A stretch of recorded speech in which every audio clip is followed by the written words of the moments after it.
people. Yes, it's me, the guy with the Kenyan flag, back at it again with Arsenal Report this week. A bit more time this week, mainly because there's an international break. Can someone play some cricket or something? It's fucking boring. But at the same time, I don't know. Last month we had a pretty shitty international break, and then yeah, let's just not go back into that. So I thought I'd make a quick video on my thoughts on Mr. Usmanov and Mr. Kroenke and what the fuck is going on the board. Like, seriously. So as you guys know, there was rumors earlier before the transfer window happened that Usmanov made a bid of around $2 billion, if I'm not mistaken. It could be pounds, I don't really know.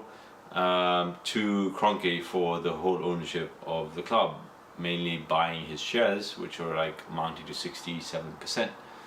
Usmanov got his share because Moshiri, who is now 49% stakeholder in Everton, he was a business partner with Usmanov, and Usmanov bought his shares when he moved on. So there was a general feeling within the supporters, maybe it's just me, but we started to side with Usmanov. We were hoping he would make a bid this summer and, you know, take over the club. And that didn't happen, and there were rumors this beginning of this week where Kroenke went back to Usmanov and he was circling around for about 525 or 550 million pounds for Usmanov's share. This would then take Kroenke to 97%. So in that fact, it becomes the fact that he then forces everyone else, which are smaller shareholders such as the Arsenal Supporters Trust, to sell up their stake, and it becomes a private entity where he doesn't have to disclose any accounting information, and he can use us as collateral against anything or any other business developments that he wants to do, because we're a private institution. Basically what the Glazers have done for Manchester United, but they're in a much more healthier financial situation, and they put money into the club. So Usmanov then comes along and says, you know, literally I think it was yesterday, he said, I'm not having any talks with Kroenke, my offer to buy the club still stands. It's basically exactly what the fans wanted to hear. Now, I know people probably have the differences and saying, oh, you know, this guy's a pretty shit guy, he's an oligarch or whatever it is, but let's just be honest, he's saying what the fans want to hear. Whether he cares about them or not is a completely different situation, because he's making money off this, whether you like it or not. He is making money.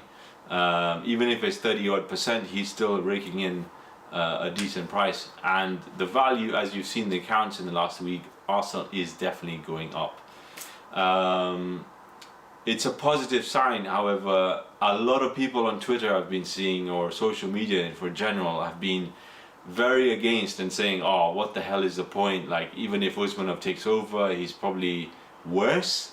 But yes, I can see that. Which billionaire is it? Like, everyone has exploited someone to a certain extent to get that rich. And if you're that rich, I don't know, there are very few people who've done it very cleanly. You're gonna hurt people, you're gonna do something bad. I don't know, that's my personal opinion, but feel free to leave your comments below. But my thing is, if he's basically sided with the fans, he said what they wanted to hear. I wanted to hear that he was there for the long term. He's even reiterated the fact that his offer still stands.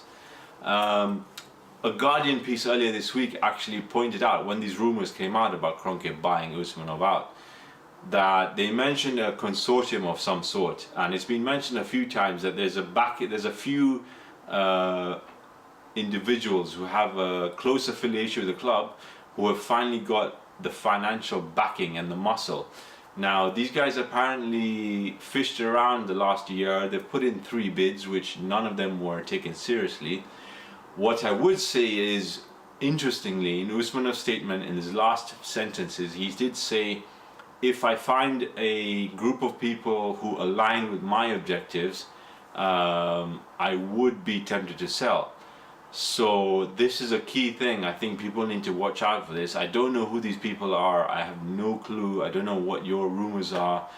If anyone else has heard anything, but there is a third party involved. Now, whether we take Kroenke or Usmanov, I think the fan base is split on either way.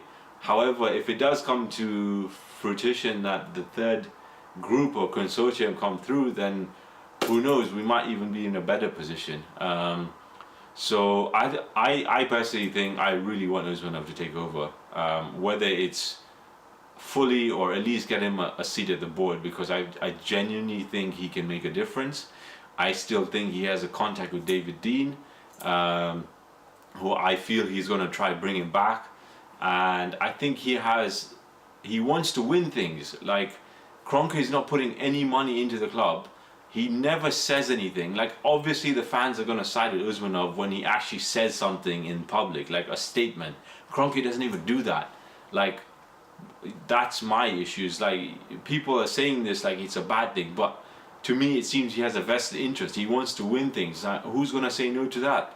Like, yes, we're probably going to buy a lot of players, but it's what everyone is craving for right now. Like, isn't that what everyone says, that we don't buy people, we don't invest in the squad? Like, who knows, it could revamp the whole system. The youth academy needs a revamp, everyone knows that, but there's a lot of promise for the new players that are coming through, so it would be interesting to see what actually happens. But anyway, there's an AGM at the end of October, which I assume is going to be the same shit over and over again. Even Ivan Gazidis got this and this, and he's going to polish up all the answers. That Arsenal Supporters Trust are not going to do shit. And fans like me, who hardly get a chance to go to these things or even go to the stadium, are just going to be sitting there like, okay, cool, time goes on. Nothing is going to change. Gazidis got a massive payout actually of about £900,000.